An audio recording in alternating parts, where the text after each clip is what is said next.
Quiero en primer lugar felicitar al colega Cappato tanto por el trabajo hecho como por el resultado.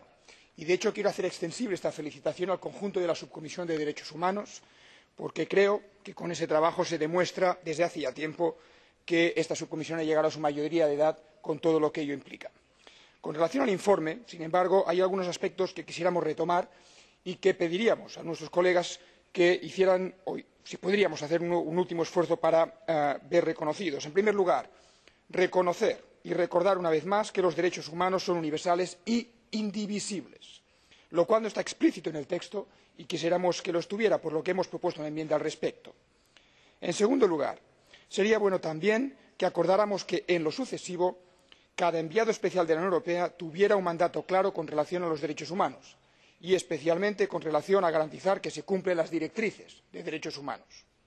Tercero, precisamente con relación a las directrices, creo que es importante recordar otra cuestión. Aunque los derechos de las mujeres son, por definición, derechos humanos, entendemos que las especificidades que acompañan a menudo ciertas vulneraciones desde una perspectiva de género hacen altamente recomendable que se adopten cuanto antes unas nuevas directrices relacionadas precisamente con los derechos de las mujeres.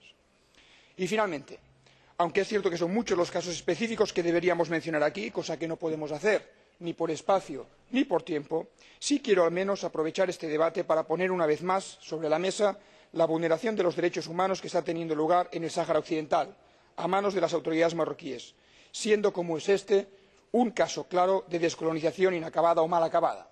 Es obligación, por tanto, de España y, por extensión, de la Unión Europea el no inhibirse en este asunto, tanto más cuando el mismo Consejo de las Naciones Unidas ha hecho nuevamente un llamado a que el conflicto se resuelva con una solución justa y duradera acorde con el derecho internacional. Y todas y todos sabemos que ello implica, sobre todo, que se aplique el derecho de autodeterminación. Muchas gracias.